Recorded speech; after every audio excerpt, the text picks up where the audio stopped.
Hey, everybody, welcome back to another episode of the Catholic Talk Show. Today, we're going to be talking about spiritual retreat and monasticism. That's right. We're going to take a look at the great tradition of saints throughout the history of the church retreating into the wild and deserted places to contemplate God. So if you'd like to find out how the life of monks can impact your own spiritual life, stay tuned. All right, great topic here. I'm Yeah, excited to delve into this. A lot of austerity, somewhere in all this. I think We that's need the more word. austerity in our lives. Or is it asceticism?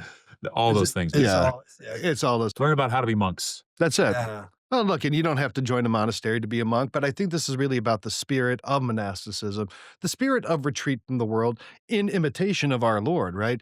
There's so many times in scripture where our Lord retreats to a silent place for rest, for Mhm. prayer, Mhm. for communion with the Father. And I think that if we are to follow our Lord in all things, we need to follow him in rest. We need to follow him in that kind of monastic spirit. I mean, even when he's talking to Mary and Martha, he tells Mary that her choice, her path is the better one, which is the monastic path, right? Um, And it even goes earlier into scripture too. If you think about the creation of the world, mm, that God creates everything in the 6 days of creation are this ordered really symphony of everything created. And then God takes the seventh day, the day of Sabbath, and God rests on the seventh day. Not because like God's worn out Yeah. from creating, but in a sense, it's basking in the goodness of what He's brought. He's called out something out of nothing. He's created something beautiful, and so that we're made in God's image and likeness. And so one of the great challenges for God's people throughout the whole Old Testament and New Testament is how to be like God in that way, to be able to work, to create, to bring forth, and then to be able to rest, enter into that Sabbath as well, which is it's a challenge in biblical times. It's definitely a challenge today. it's an incredible challenge today because we have so many distractions. We have so many things beeping and buzzing and going off. We have so much access to information and distraction that it's really hard to ever even just quiet your mind down, let alone the rest of your body. And, you can see that people are struggling and the impact and the ill effects that that's having on people, on their psyche, on their ability to perform well at their job, in their family, in their marriages, as friends.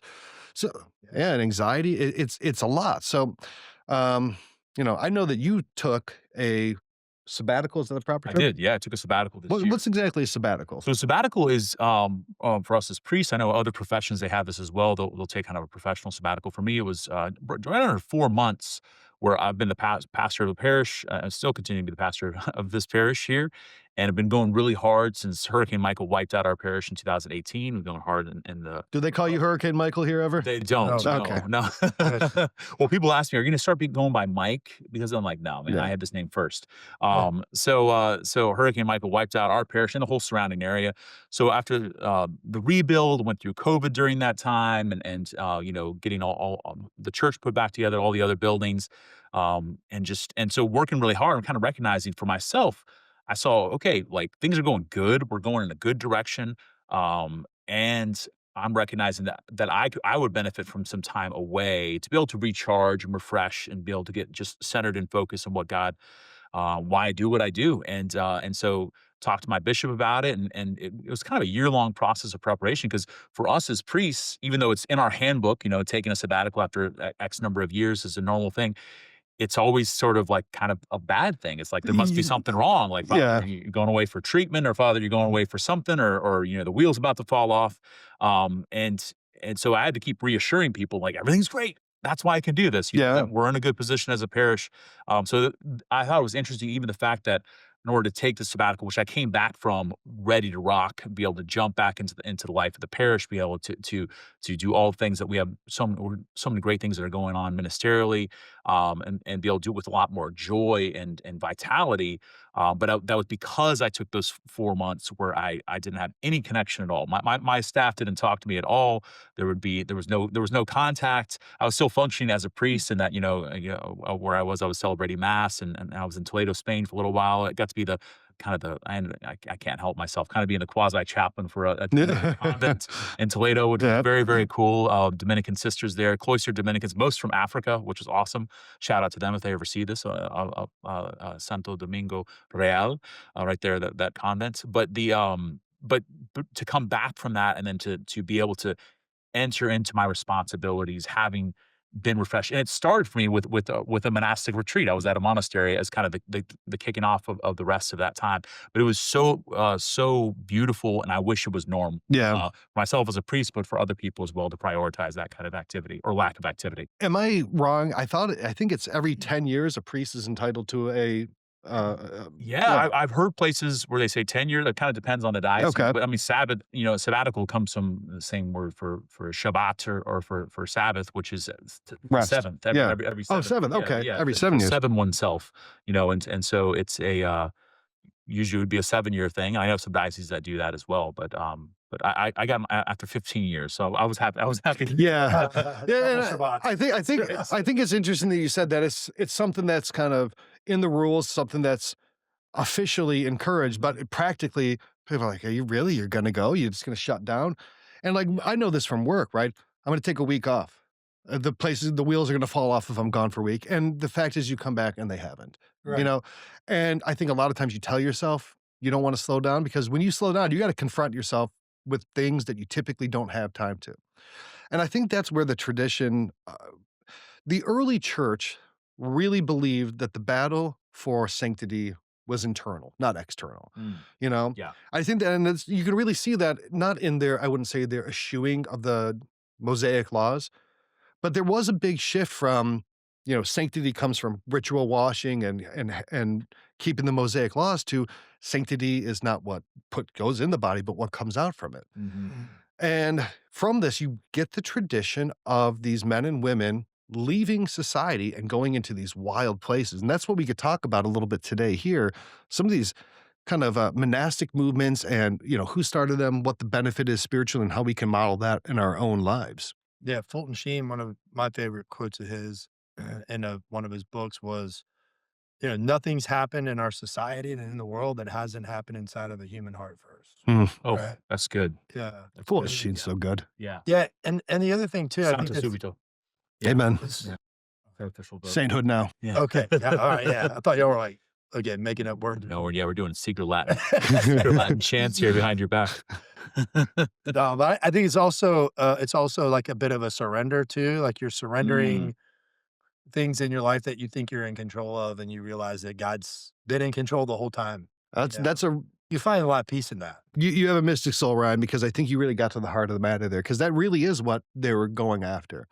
And I think, your patron saint is Saint Anthony of the Desert. Yeah.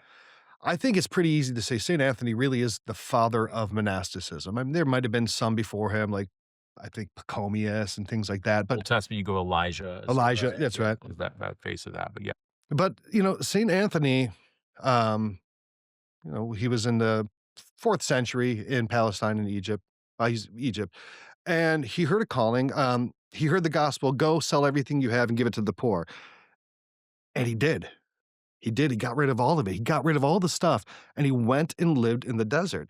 Took his sister, you go live in a convent now, and he went out in the desert and he just lived there alone. He would live in like abandoned fortresses, in caves. He would live off of what he could scavenge, and he dedicated his life to prayer. And what the crazy thing is that in disappearing from society, he became a more sought after figure. Yeah. That's, That's the amazing thing, because this is gonna keep coming back as we talk about this, is in the world's eyes, taking the sabbatical, using the Sabbath, entering into the Sabbath, unplugging, taking a retreat, entering into the monastery. In a sense, it becomes very unproductive. It's like now you're just not.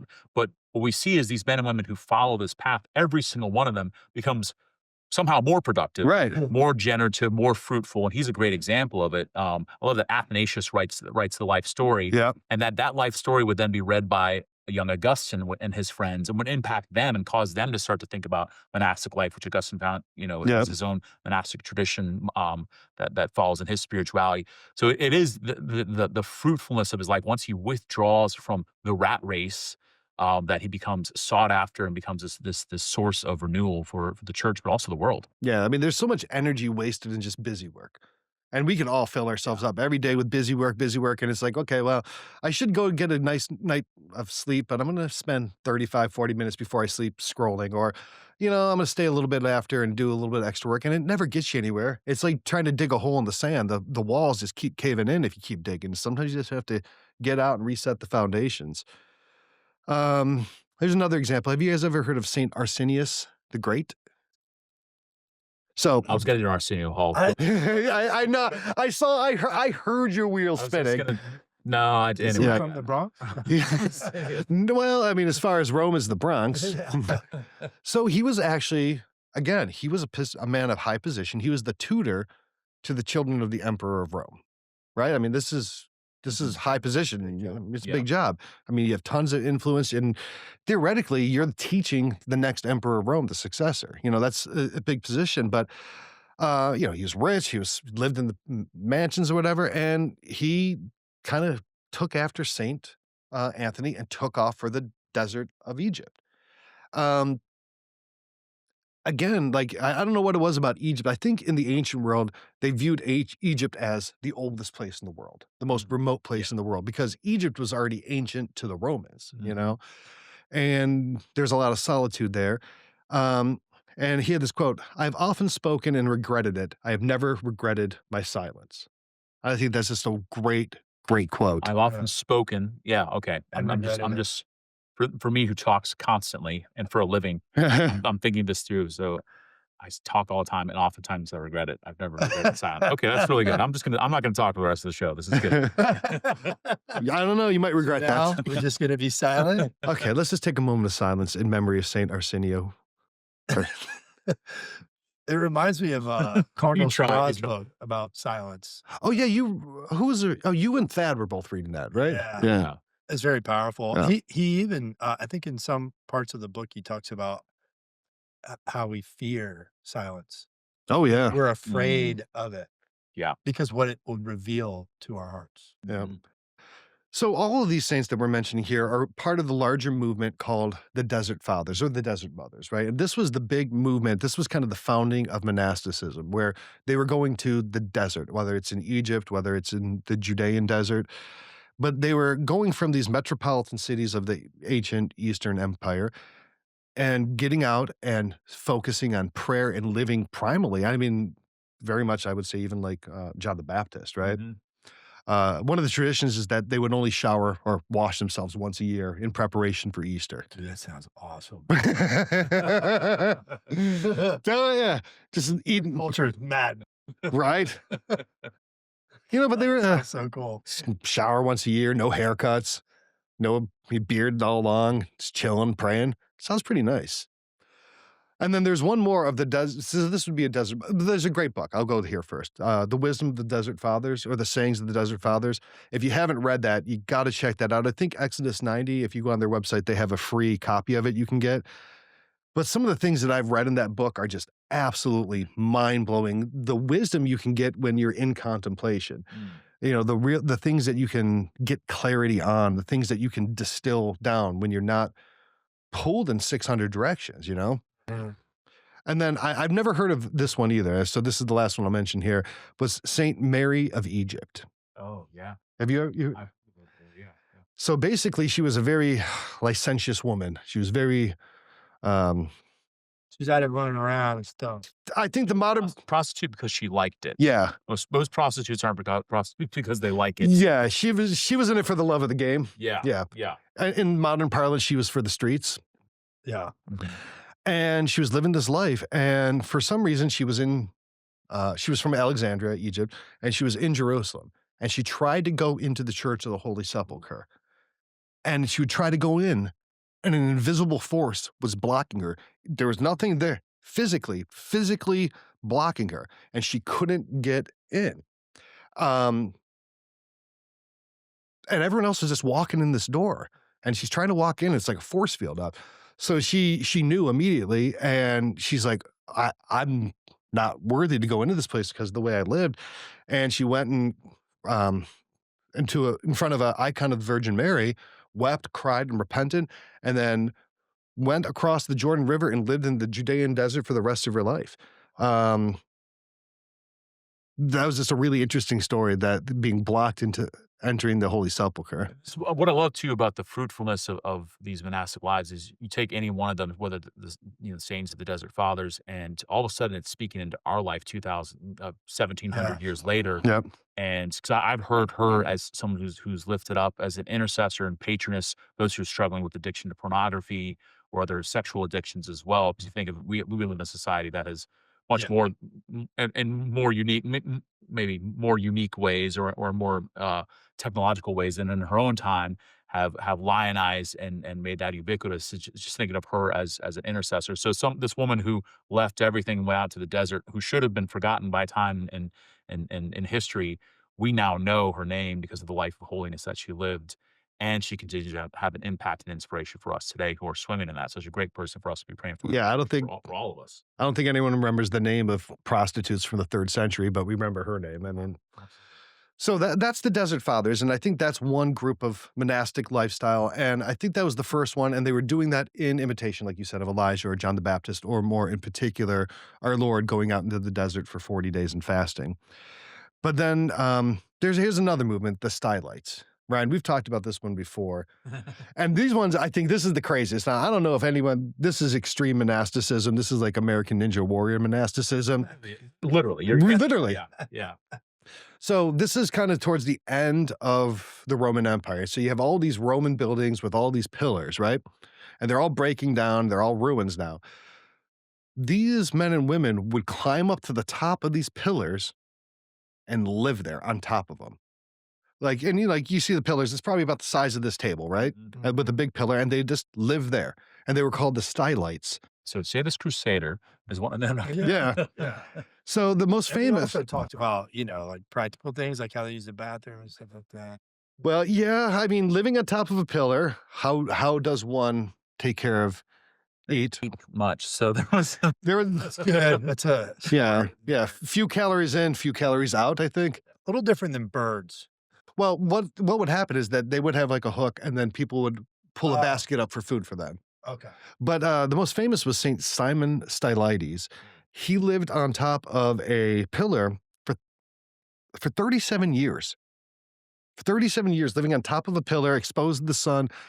And, we conjectured before on this, he would have to use the bathroom, so he'd have to just go off the edge. Yeah, thousands and thousands of times. 37 years, 365 days a year. It's almost like a full-time job down there. That's not a good job. That's not a good job. The guy doing the job should probably be a saint. The holy honey drippers. the real saint. So, and then the question, for anyone from our time out here, like, why would somebody do this? Right. So that's the interesting. Obviously, we're not inside Saint Simon's head, but like, what's the why behind this? As far as Well, I mean, I think it's the same thing that we desire now, separation from the world and from distraction. Hmm. But he also did it publicly because this was by Aleppo. Aleppo was still a big city. It was a huge city. And he's living up there. And, it wasn't going out into the desert in total isolation, but he is up on top of this. And he became almost like a figure where people would come and visit him and like yell up to him and ask for like spiritual guidance. But, he was, I mean, even emperors were coming there and saying, like, I got to go see this crazy dude on top of a pillar and Yeah, see 'cause what he's the not wisdom's. down here with all this stuff. Yeah.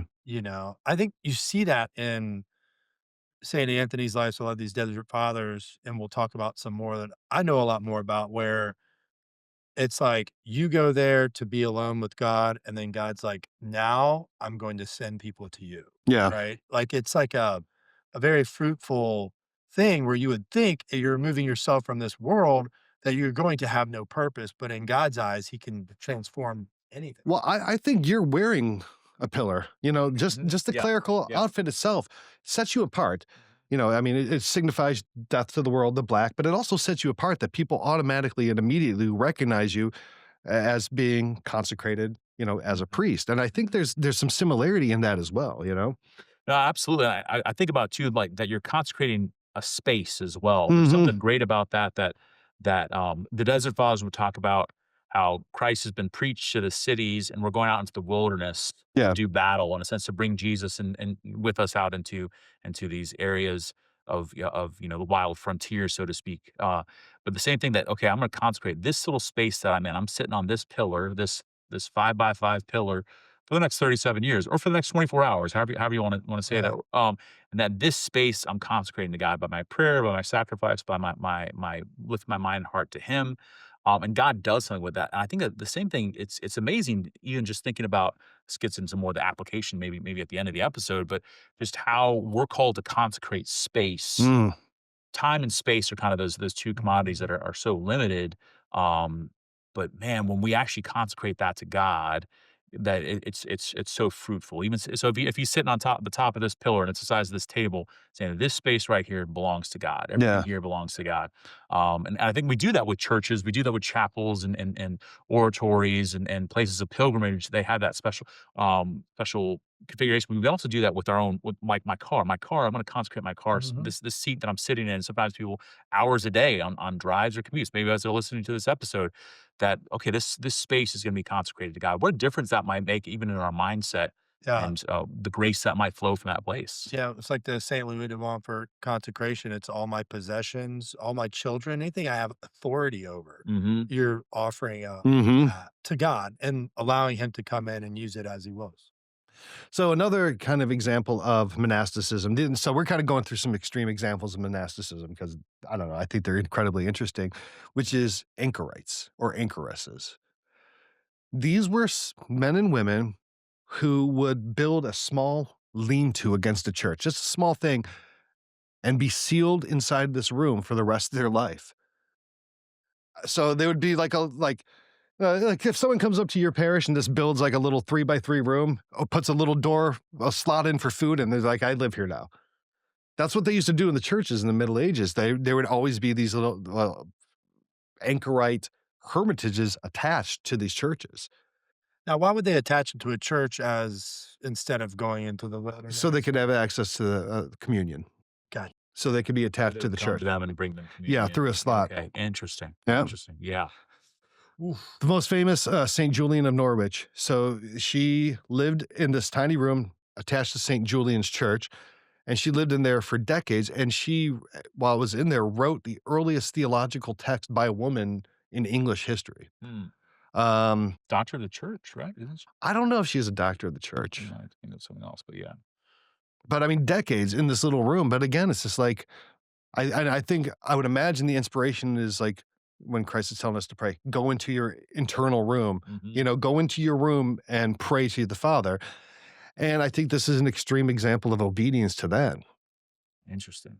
Not everyone's called to each of these things, but there's something No, about that. I think very few people are called to any of these yeah, things. right. But there's something about, again, that each one of us can kind of say, if I can't do the whole thing, what parts of my life can be more like that? Maybe even showing up at church. Yeah. Maybe that in might be some the first cases, thing. yeah. Like to take that first step to come back to church, or to say like, all right, no, I'm gonna make myself Man, available. For I the think sacrament. you're very, very right. Going to church in today's world is very much going on a mini pilgrimage because, it used to be that church was so central to our everyday lives, but in our modern world, people barely going to church. When you're carving out even an hour a week to go into and removing yourself from all of this to go to church for an hour, It's hard to do. it's hard, but there's great benefit. Yeah. right. Absolutely, Even yeah. taking time to, I've talked to a few people that have practiced silence in their lives in different ways. And a lot of it is incremental. It starts with 5 minutes, it goes to 7 minutes and 10 minutes and 15 minutes. Then 37 years. Then 30 So, on top of a pillar. Yeah. Have mercy. Yeah, like just that practice alone of just like sitting there with God. What everybody says is the temptation is I've got to go do like while you're in the silence, you're battling these ideas of almost like another voice saying you have to make breakfast, you have to think about this, you have to, and so getting rid of that and shutting yourself of that and practicing silence might lead you to a pillar one day. Yeah. Or it could lead you to greater communion with God and more depth of an awareness of where He is in your life during that day. Yeah. Mhm. Right. Now, look, we still have monastic life in the church today. We still have monks. Now, they're probably not as extreme as these examples that we shared here. And I think a lot of them, like you said, like it went from Anthony to Augustine to Benedict, right? Mhm. That's kind of the growth in the West. But we still have like the Carthusians. If you ever seen the movie Into Great Silence, they're like the closest thing that we have to like true monks. I mean, they each live in a cell, and the only time they come out is to eat and pray together. Mhm. That if you haven't ever seen that movie, you gotta watch it. It's so amazing. I've been to a few monasteries to pray. Yeah. Very powerful. I mean, it's almost like it's been going on for over 100 years. You know, people have been monks have been coming out and praying and then going back to their cells or making fruit baskets or whatever it is, right? And then going back to pray. And I can tell in front of the Eucharist, I can tell in front of the tabernacle that there's this solemnness to his presence, right? Like it's like Mhm. there's like a depth there that is very hard to describe, Mhm. just from them praying for 150 years. Yeah. We were in Greece earlier, just a month ago, really, and we went to Meteora, where there's 11 Greek Orthodox monasteries. They're built in the side of the cliff faces there. They're beautiful, and in the old days, they would actually get to it by being pulled up on baskets. They have roads now, but and we went Can you to still do the baskets? I don't know if it was an option. We didn't see it on Ah. the Ocean, bro, tour. Yeah, ocean. yeah. Oh, shut. But, they've been there continuously for the past 700 years. They've been there longer than that, but continuous presence there for the past 700 years that there's been these monasteries, men's monasteries, and there's 2, monasteries for women as well, nuns. And, you feel it. You feel the qualitative difference. Obviously, it's a beautiful place, and you're going up high, so you already have that kind of sense of going to a sacred spot. But my goodness, you feel the impact of the day in, day out, because they're not there because they're just feeling on fire. I feel I love Jesus and I got pumped up, and they're in it when they don't feel it, and when it's tough, and they're continuing to pray, and they're continuing to pray the Jesus prayer, Lord Jesus Christ, Son of the living God, have Mhm. mercy on me, a sinner, over and over and over again. Pray the psalm, One of my pray the favorite prayers. scriptures, yeah, you feel it. It really is. There's a qualitative difference there. Yeah. Yeah, Mount Athos is maybe the most well, definitely in the East, it's the most famous monastic Mhm. location. Um, and it's, like, I read, like, it's not like they're fasting from technology there. It's not like they're fasting from distractions. It just never got there. It's just never been violated by modernity there. And there's still a place of kind of just that pure reflection and, um, yeah, really They're interesting and place. they're held in great regard, Yeah. right? Oh, yeah.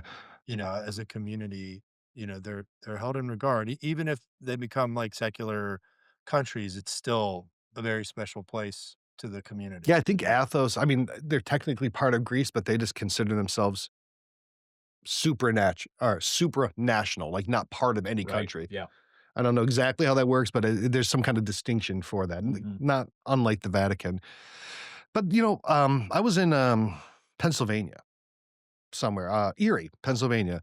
There's a Benedictine monastery there, and that's where the teachers from our diocese kind of originate from. That's like their mother house. And, we went there, and I was looking back on the property, and there's just, like, this little cabin. I'm like, "What's back there?" Like, "Oh, that's where our hermit lives." I'm like, "What do you mean?" They're like, "Oh, yeah, we have a hermit here." There's still hermits living in a lot of these places, and you'd be surprised around the United States, there's hermitages all over the place where there's single solitary men and women who live in complete individual life. I mean, it's part of canon law. You could be a consecrated hermit, and there's hundreds of them, still living in the United States, which is kinda profound to think about. Mhm. It's one of the highest callings, right? Canonically, right? It's like a bishop can't say no if you know a Right. priest or a religious can't say no. If, Going in that direction. Yeah, because right. in a sense, it's going deeper into what our Hmm. call of union with God ultimately is. Yeah. I could handle being a hermit. I think that sounds great. You got to take It's a all lot of you, bro. steps to get It's all there, you, bro. man. Yeah. Yeah. I don't know. I don't know, You just could handle it. Yeah. I think I'm built for that. And then I also read about a thing called urban hermits. I've never heard of this before. Hmm. And they live in regular cities. You might walk past them on the street, but they while living in society completely are detached interiorly from it. So they work simple jobs with minimal income, just enough to support their needs. They live incredibly frugally and live in the most minimal accommodations they can get. Hmm. They don't have TVDs. They have minimal possessions. They don't have any entertainment. If they Modern phenomenon here. Yeah. If they have any social interactions, they are minimal and to the point, and otherwise they maintain silence. And You do that now. Is this your way of telling us? Have you guys ever heard of this guy? One might be sitting in your midst. Dude, I'm literally on a thing called the Catholic Talk Show. It's just blah, blah, blah. Every day I'm on the phone talking nonstop against my desire. But yeah, I mean, there's people doing that kind of level of hermitage or even withdrawal from society while still being in it, which I thought was incredibly fascinating. Like you could be walking in New York and there's just some, you would never know, but they go back into their room, their cell. Discipline, Oh, yeah. I think. Well, I think it takes a lot of discipline. We live in the most enticing world that there could possibly be, you know? Yeah, if you think of the inspiration for Anthony and of the desert, going off into the desert was Christianity was legalized, so they felt there was too much. It was too easy to be a Christian. It was too much, We've too gotten soft, yeah. The Romans aren't cutting our heads off or feeding us to lions, or crucifying us. So we're going to go, do battle with the enemy out in the desert. What would they say for us in our time? Yeah. As far as how easy we not just life is hard. Pain and suffering is going to find you, but Yeah. just this reality of we kind of flee any sort of discipline or asceticism or silence, or fasting.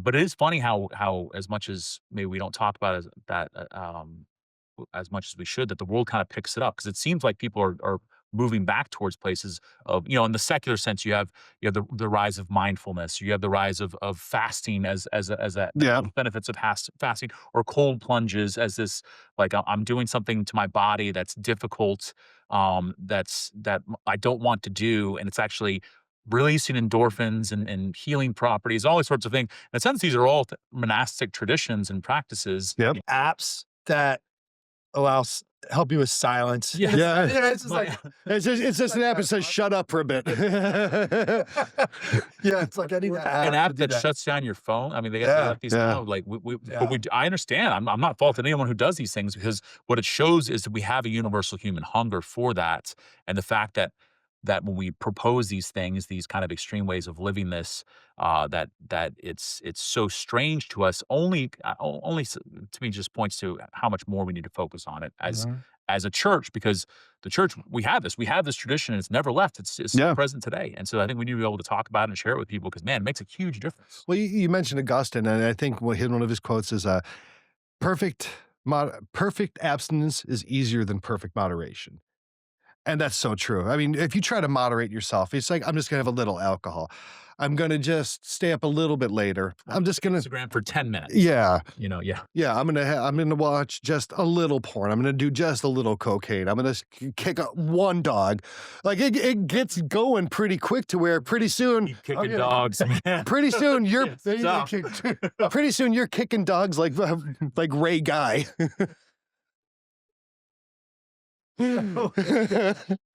Kicking Baxter off the bridge, dude. Well, now this is happening. That's it. But like, look, if you give yourself an inch, you're going to take a mile. Like, and I think that's what Jesus was saying when he's saying, look, if your eye causes you sin, pluck it out. If your hand causes you sin, cut it off. Now we have saints like who've taken that way too far and have castrated themselves, right? Origen. Which is probably not advisable. He's not a saint because of that. Well, that's why I said Origin and not Saint Origin. Allegedly. Yeah. I don't want to be slandering Origin, but that's the story. We don't know. Yeah. But it's really hard to have that moderation, so that you do need a kind of system for it. And one system, that I think have you ever done Exodus? Yeah. You have? Absolutely. I think this is a perfect time to talk about it. So Exodus is one of our sponsors. We've been working with them for years. Actually, Jamie Baxter, he's the founder of it. Since we just said Baxter. Baxter. They love it. Him and his brother. Some emotion. Glass case of milk was a terrible choice.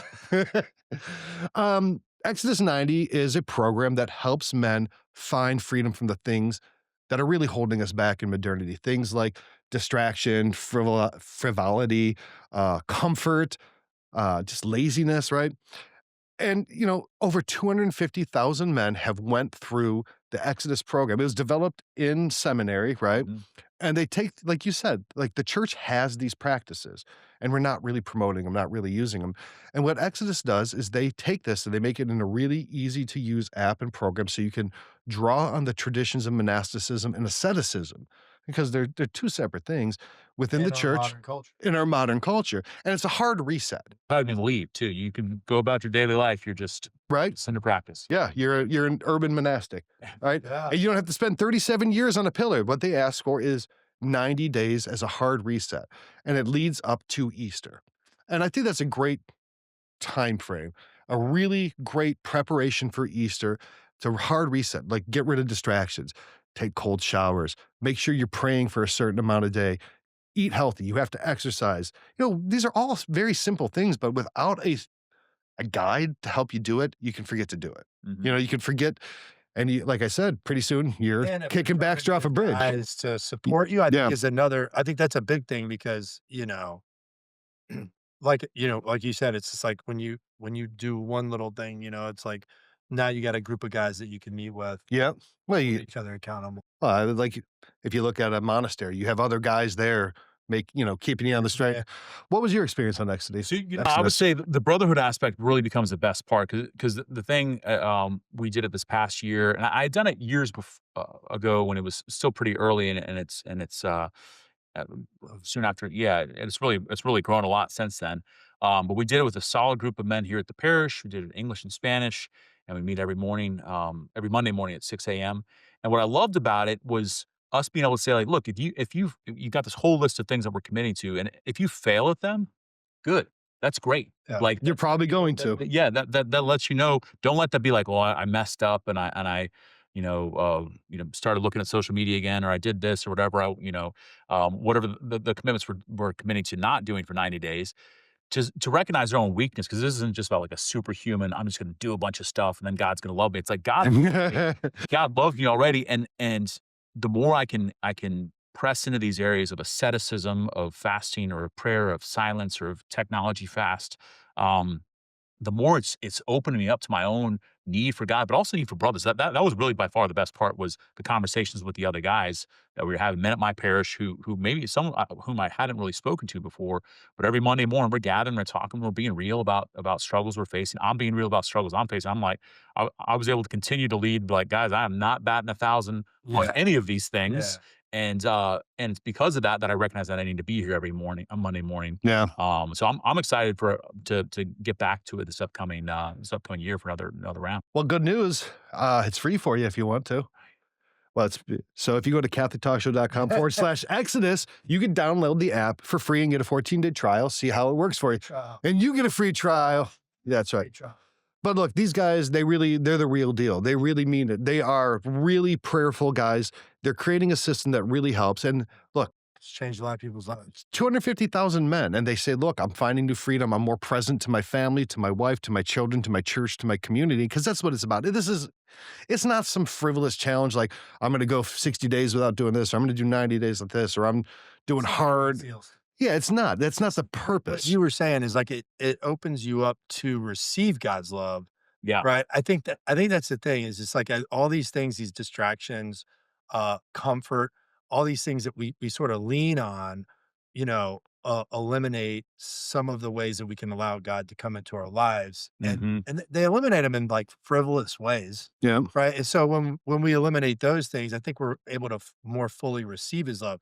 It's not about earning His love. I think the Absolutely. biggest Yeah. that's the biggest difference. It's receiving His love and seeing how your vocation as a man in whatever life that you're living becomes enlivened by God's love. Yeah, I mean, it's emptying yourself out. I think that's kind of the heart of fasting. Yep. It's like, look, I'm going to get rid of the appetitive things that I'm hungering for Hmm. and empty myself of those so that I'm hungry for the things of God. Look, if I'm always hungry and I'm always full with distraction, with alcohol, with TV, with food, with Every time whatever. I'm anxious, every time I'm frustrated, bored, Yeah. lonely, I'm rushing to fill it. Yeah. Yeah. Yeah. How can you ever receive God? How can you make space for Him inside of you if you're filling it up with everything else? And I think that's the nature of fasting, the nature of asceticism, is to break those addictions, to get free, not so you can say, guys, I did for 90 days, no alcohol. Let's go. Hmm. The point is that it opens you up to receive even more than any of those things could ever give you. That's And it what fasting's reorients for. your desires too, Yeah. right? Because Yeah. you're eliminating a certain inclination to a desire. Now you're receiving God's love, but you're orientating your desires towards things that kind of like open your eyes that I wasn't there for this and I wasn't there. Yeah. Yeah. You don't feel bad about it. You feel great about it. Yeah. It's not like, man, I was a really and you have to do it every year. You have to keep doing it. It's not like something that's reorientated once and then you're just like, yeah, well, I Cool. did it. And wow, look at me. I'm living the rest of my life like in this perfect manner. It's like, no, this is a great time. 90 days is a perfect amount of time to reorient all your desires. If you lifted weights for 90 days or you exercise for 90 days, you'll be swollen, you'll see an impact. But then if you don't do anything for the rest of the year, you're going to gain it all back and probably more, D-swole. D-swole. I've read a book about being D-swole. It's a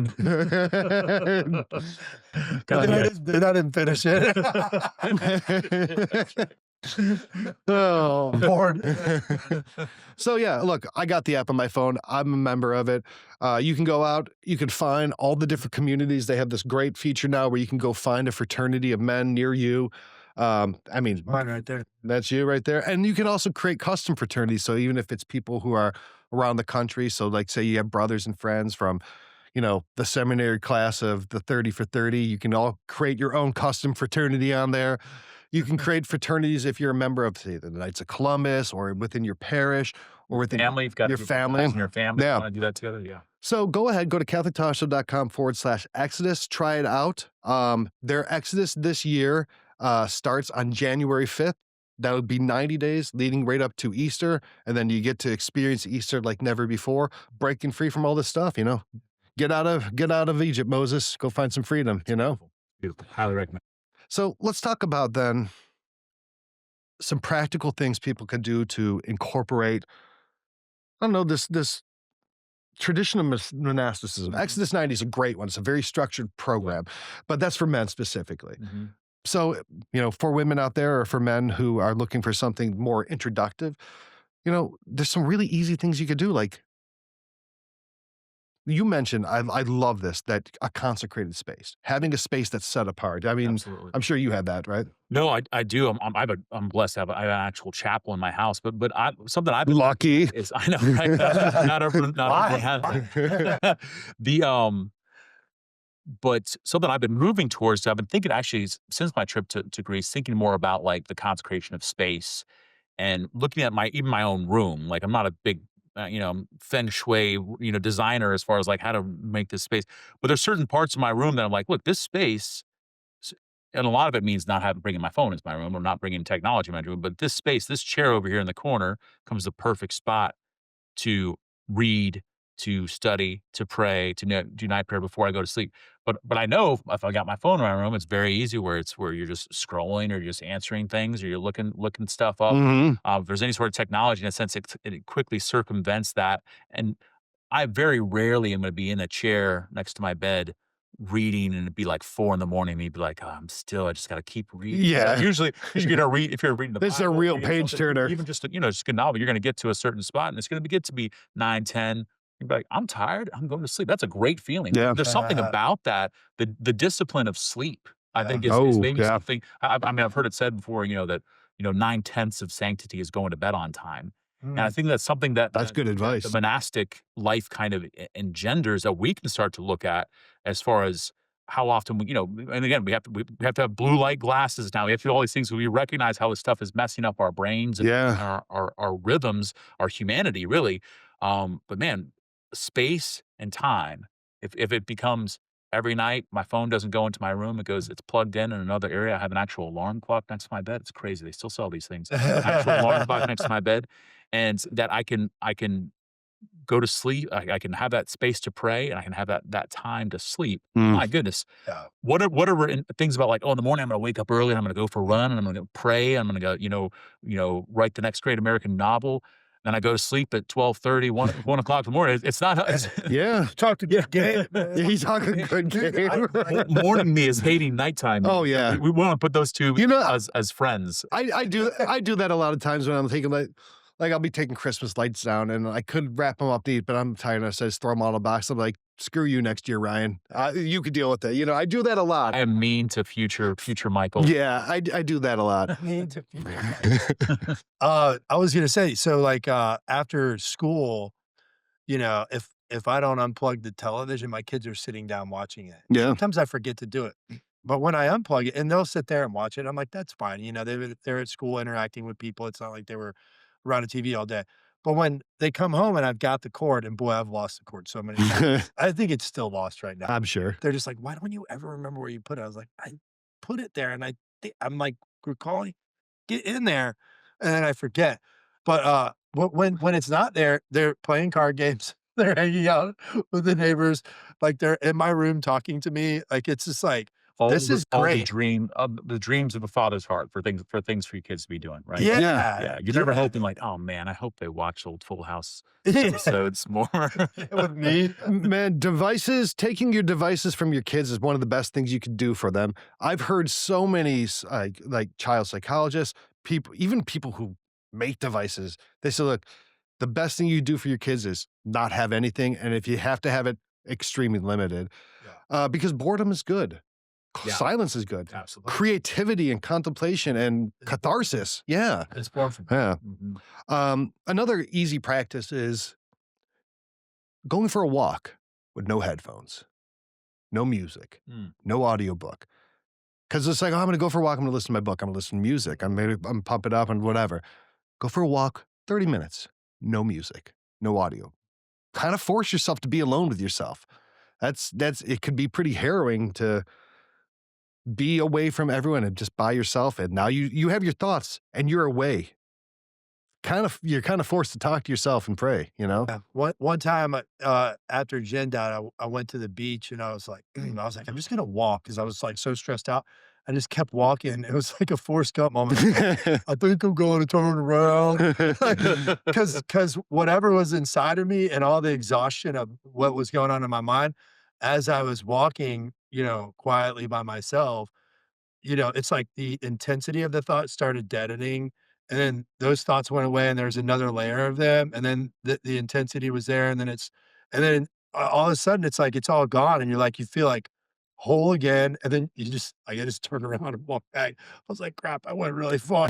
Feet were burning. I don't know. I just ended up walking I one just day. kept walking. What'd you do today? Oh, walking. So there's something about that too, and this is, you know, going back to specialists and that do a lot of work in these areas of how key it is to be able to have singular sensory experiences that aren't impacted by other things. And so some people are like, oh, I love to listen to music while I pray or while I read or while I do. I do too. I mean, Yeah. or while I exercise. But there's something about that of like me sitting down and reading. I'm not doing anything else. It's if you try it, it's weird. Like because I'm so used to the multitask Yeah. kind of mentality of you know training for a half marathon right now. And I'm like, of course, I'm going to listen to books or listen to music or listen, you know, do Yeah. You're something productive. productive. Yeah. Absolutely. And in a sense, it's almost kind of like that's the only way I can justify doing that thing. And this gets yeah. back to the area with the sabbatical where I kept feeling I have to justify Yeah. this. I have to. It's not just wasted time. I'm going to get better at Spanish. I promise. You know, Muy bueno. Yes. Yo hispano espantos muy bien. Blanco. bene. Oh no. I think that was Italian. Yeah. Absolutely. So, and there's something I think that we need to recognize that resistance in ourselves and face it. And we do it by actually doing it, by actually, take off, leave the phone at home, Yeah. and then walk down Where's the the street. Oh, the look of Start by terror. walking to the end of the street and coming back. You know, Yeah. without your phone on. You know, and then maybe we can move up from there. The look of terror in someone's eyes when you leave somewhere or you leave the house and like, I don't have my phone. Oh man.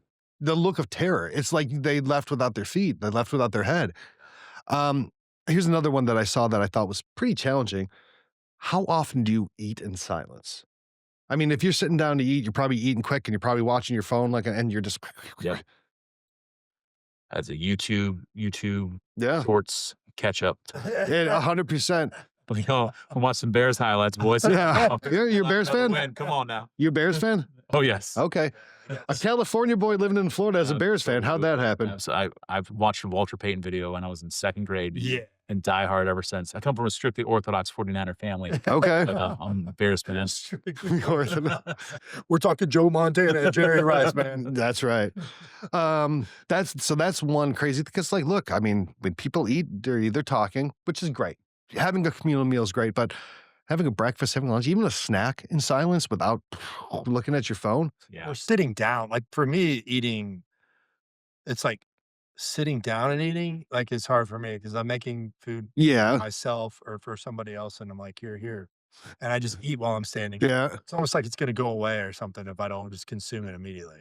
You know, I heard of the concept recently of it's called second screen content. You guys hear this yet? Yeah. So basically, they've started categorizing certain content as second screen content. Music, even the beloved Catholic talk show is probably second screen content. There's chances that someone's listening to us right now, but then they're also scrolling through Instagram Reels because it's now content that is basically most often consumed on your second device. So you're listening to it on your headphones, but you're looking at Twitter. You're watching TV, but you're listening to an iPad. That's the level that we've gotten to. That's crazy town, guys. Yeah, Anthony of the Desert had no idea about that. So we've got our own unique challenges.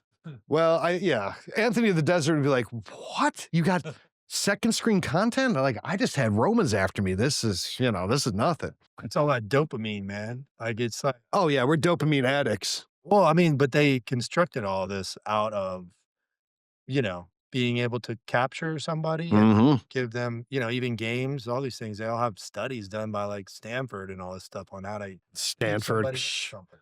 It's always Stanford. Stanford too. There's a Stanford. Stanford. But- Sanford and Son, all of them are after us. Yeah. So and I tell this to people a lot, especially when they're struggling with an addiction that's linked to technology, pornography, and other things too. We think of how I'm sure the rise of gambling addiction has got to be up there, with how that's everywhere.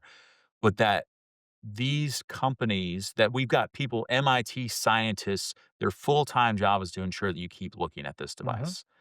So Terrifying. so that's just the world aspect. Then there's also our own fallen humanity, the flesh, and then there's the devil. The devil is a roaring lion is gonna try to seek to keep us ensnared. So to just kind of have the sense of like, I did not look at my phone as much. I don't know about you. I've done that a bajillion times, and a bajillion and one times it hasn't worked. So it has to be something outside of myself. It has to be something that's difficult. That's why Exodus 90 is so Mhm. effective. That's why not allowing your phone into your room, or some people go into Sticking your phone in a potato gun, shooting it into the ocean. yeah, really Yeah. those steps, and not those, even those don't equal freedom, because then we still have our own minds and hearts and Mhm. our own imaginations to allow to be sanctified. But man, whatever steps you and I can take towards making space, creating silence, allowing prayer to be a primary part of our lives, excising those things that that can be distracting or even worse, sinful. Man, those are steps well taken. And again, I'm speaking to myself here. This might not apply to anyone else. Pretty sure it does. But yeah, that's for me. I can't believe you're a priest. I thought you were supposed to be holy. Yeah, man, jeez. Well, once I follow my advice, I'm gonna be so holy. You know, With those hands, I can't believe it. He brings scrolling hands to the altar. scrolling hands. Ex operato operare scrolling hands. Still works, man. And here's the last one. This one, I think, this is going to be pretty challenging, and it shouldn't be. And when was the last time you went to a sacred space, a holy space, a shrine or a church without a plan? Like, I'm going to go to the church. I'm going to do my stations. I'm going to go to this sanctuary, this shrine, and I'm going to do the rosary. I'm going to go to the church, and I'm going to go to mass. I'm going to go to confession. I'm going to go to adoration. When was the last time any of us just have went to a church without a plan and just sat and waited for a response? No plan, no, I'm trying to win. I'm trying to get something out of it. I'm trying, because a lot of times prayer can be like that. We're almost competing against ourselves to accomplish prayer. And prayer should not be an accomplishment. It should be a real surrender, a real opening. And, God is not always shooting fire beams and striking us off the horse on the way to Damascus. A lot of times he's whispering in the wind. It's quiet. Just going to a shrine, sacred place, or even the consecrated place in your home, if you're so lucky to have a chapel in your house. Or just a chair. Yeah, or just a chair. Just that. That's without a plan, and enter into prayer without a plan, without a structure, and just Yeah. sit. Yeah. Let go. That's Let beautiful. God. Yeah. Yeah, we're fortunate to have the Shrine of Our Lady of Lecce. Yeah. You know, I go Beautiful there once a place. week. And it's crazy because usually I'll go to confession and adoration and there's this and that going around. There's construction, this and that. You always meet somebody there, Mhm. you know, and have a talk with them or they'll talk to you, you know, Mm. and it's just like, all right, that was cool, Yeah. you know? Do you have any other advice? I would say it's a lot like exercise, in that if you don't have a plan, it's probably not gonna happen as far as a plan and how you're gonna do it. Plan, a means, and Mhm. somebody you're telling about this who you can check in with. You know, if you I think we all need friends on the road to discipleship, and if you tell a friend, look, this month, this year, this Advent season, this upcoming 2026 when it comes, I really want to make space for silence, and this is how I'm going to do it, and this is where I'm going to do it. I'm going to go to the shrine nearby. I'm going to go to the church that has adoration chapel, or I'm going to go for a walk, and I'm going to try to do this 3 times a week. And again, and then you could tell a person, all right, I did it one set of the 3 times, Something. and then there's something there. I think that's so having a plan and not an idea of what you want, how you're going to do it, and then also someone else who's going to prayerfully, lovingly hold you accountable. I think is really key. Yeah, that's one of the great parts, like we said about Exodus, have a fraternity, Hmm. have a plan, have a time frame. It's not open-ended. It's not 37 years on top of a monastery. It's not sealing yourself into a room where you never leave again. It's not entering a convent where, like, I had a nun who was I had a nun. I had an aunt who was a cloister. Hmm. I mean, she would see people once a year. Those are all wonderful if you got the spiritual juice for it, but for most of us, probably not. But something like Exodus, for all you men out there, try it out. You're going to fail. There's going to be days where you're going to take a hot shower because it's too cold. There's going to be days where you scroll. There's going to be days where you consume stuff that is not strictly holy music, but it's a plan. It's something to get started with. So check that out. I don't know, guys. I think I'm going to go be an urban monastic and be silent for a little bit because there's been a lot of talking. And I think the best This is exhausting for me. is to click subscribe. I think like that's It's kind of a necessary like a thing. Look, really good start. yeah, that's day -1. So it's Exodus 91. The negative day is like your only task for this day is to click subscribe to the Catholic Talk And Show. if you click the thumbs up, then that means you're growing in holiness, you know? I don't know. I'm gonna have to check with people on that. It sounds right. I can't verify, but it sounds right. Yeah. Um, yeah, look, if you're watching this, click like and subscribe. If you want to support the show, go to CatholicTalkShow.com/Patreon. You can see all the tiers. If you want to learn more about Father Michael's ministry, you can check out St. Dominic's in Panama City Beach. You can find the different ways you can support his parish and his ministry. And if you want to join us on pilgrimage, we're going to the Holy Land in 2026. Very few people are going to be able to go, and a lot of demand. You can go to CatholicTalkShow.com/Holy And finally, the sponsor of this episode, Exodus 90, CatholicTalkShow.com/Exodus. Try it out for free. Find some freedom. The Exodus starts this year on January 5th. Great episode, guys. This is a really important thing that I wish more people could get into. Yeah. And we appreciate you guys joining us. Hope you got a lot out of the show, and we'll see you next week.